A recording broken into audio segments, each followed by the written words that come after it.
25 D1 offers. What's some of the schools that you had offers from? Tennessee State. I had Jacksonville State. I had College of Charleston. Did you take the visit to Tennessee State? No. You I should. didn't. You should have. I think we don't get into that later about the visits or whatever. RP, my nigga P. Cool. I took a visit to Tennessee State and I ain't even have him.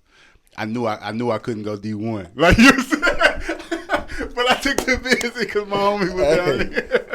Hey man. So coming out of JUCO, I had to narrow it down to 5 visits. So I took Jacksonville State. I took Bonaventure, of course.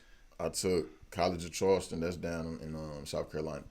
And I took Loyola Marymount, that's in L.A., and I took UC Davis. Mm-hmm. So Loyola Marymount, I was supposed to have them last. Yeah. But I end up, something happened to where I had to put Bonaventure last or something like that. So I go there, it's L.A., I'm thinking I'm finna kick it, but it wasn't no players on campus for real. Yeah. So the guys that they had showing me around, they wasn't really on nothing. So we was just chilling.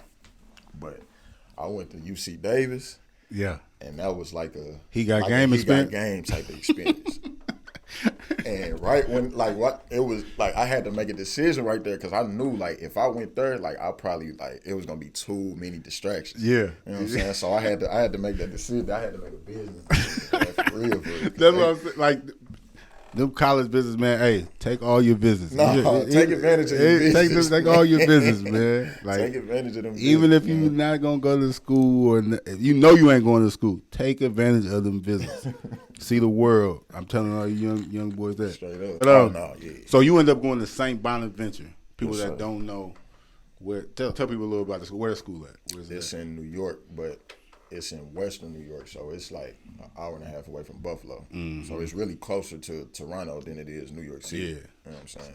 Shit, Woj from ESPN, that's the only person I ever know. Go there. Dr. Woj and did see stock. You know what I'm saying? But you chose that school and that threw people off because like you said, you had 25 offers. Yeah. Well, it didn't throw a lot of people. It's just people that never heard of the school was just like, damn, why you go there? You know what I'm saying? But what made you get that decision? Because did you know about that school before? I did. Cause I remember seeing them play in the tournament in 2012, and they had Andrew Nicholson, and he was ripping. He was turning college up there. Yeah. That's why he ended up getting drafted. But another thing, it was the A-10. So the Atlantic 10, out of all the schools that I had, the A-10 was the biggest conference. You know what I'm saying? And that's outside of the Power 5. Yeah. That's probably the next best thing. And with that, on my visit, I was just seeing the type of guys that I was gonna be around as far as hooping, and I put the pieces together, and I was like, well, we gonna be able to do something. You gotta be really one of them ones when that's how you go on the visits and you look at them. Yeah. I mean, this guy, I'm like, yeah, I can. He gonna be all right because he gonna do. I ain't playing no defense, so these niggas gonna play D.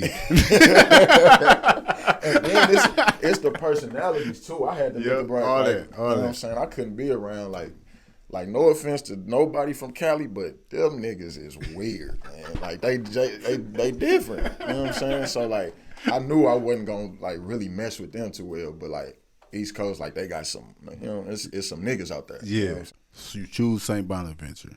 It was a business decision, like you said. It was basketball. Somewhere, you the type of person you need to focus, so exactly. You didn't want hella distractions. It's in the middle of nowhere. And it's cold and all type of shit. But you still had a good time up there. Cause I see you was just up there for the TBT tournament again. Yeah. Stuff like that. So that's what's up. So just tell me a little about your experience at St. Bonaventure. So, because I know how long you was there. I was there a total of 4 years. 4 years. So that's after I already did 2 in JUCO. Yeah. So the first year I get there, is 2015. We had a real nice team, and they were supposed to go to the tournament that year, but they got snubbed by the committee, and I think they let Tulsa in or something like that. Mm-hmm. But so a couple weeks into practice, I came down on somebody's foot and broke a bone in my foot. So I was out that whole season. I did that before. I was out about 3 to 4 months. I came back, started doing rehab, getting my body back in shape. Went home for the summer. And that's when, that was the summer before. So as I'm getting my body ready, I'm still feeling, you know what I'm saying? It's like a little, my foot bothered me. You know what I'm saying? So, but I ain't know what it was. So I hit the trainer up like while I was at home. He told me I was probably just breaking up scar tissue or something like that. So I brushed it off. But I was still feeling it as I got back on campus. So the very first practice of that next season, I had to go back to the hospital and found out they had to redo the operation. Damn. Yeah. So what they did first, they just put a screw in it, and that's basically it for real. So I was rehabbing for that. After that surgery, I had to get surgery again because something happened while I was rehabbing. So I had a total of 3 surgeries on this foot. So after that second surgery, I went home to get the surgery done. After that, then I'm finally ready to play. And that's the first season that I get to play. So we end up going to the tournament that year. Mm-hmm. You know what I'm saying? And that team, like, that's probably one of the best teams to come through that. But like, talking about you breaking your foot, then the surgery going bad. So basically, like, you got to sit out 2 years with the same type of injury. Like, what type of stuff was going through your head? Like I said, this is eliminate the doubt. So that's what you want to talk about, just getting over hurdles, in your life.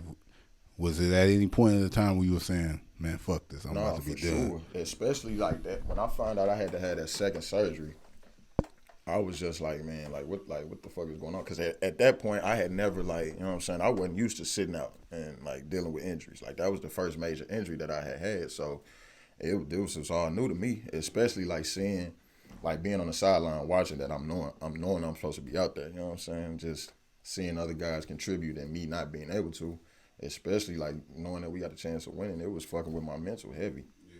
So, I mean, I just had to, I had to talk to my moms and my pops for real.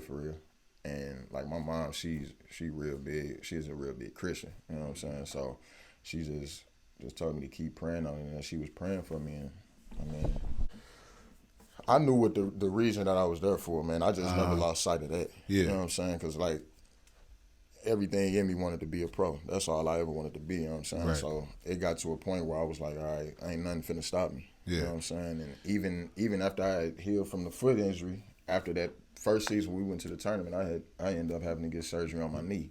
Yeah. You know what I'm saying? So it was a lot of downfalls at one point, you know what I'm saying, at one time, and then it was just like, man, you a strong brother, man. How many surgeries have you had basketball related? I had surgery on my thumb in the 6th grade. I had 3 surgeries on this foot. I had a surgery on my knee. That's 5, and heart surgery. That's 6. Damn. What happened to your knee? We don't get into the heart surgery, but what happened to your knee? It was they said I was missing some cartilage, and so my thigh bone and my leg bone they were scraping. You know what I'm saying? And it was feeling weird, and I couldn't really bend my leg.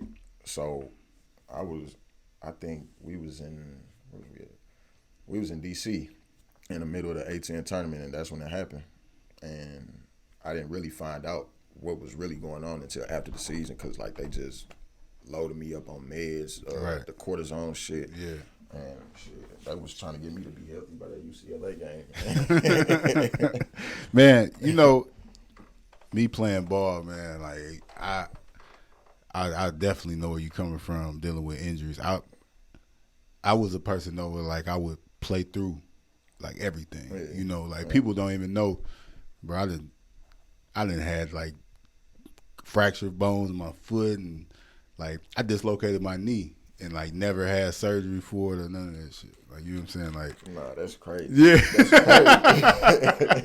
But this is not knowing though. I did that my freshman year of high school, dislocated my knee. But they say I didn't tear no ligaments, but that shit to this day still bother me. You know what I'm saying? So it's right. I know about overcoming injuries and people thinking it's over for you though, almost. You know what I'm saying? And then you come through it. So I think it's just important to have that support system behind you, man. As long as you got some people that's bigging you up and that can, they can help get you through your situation. That's the most important thing right there. Right. And I feel like I definitely had that.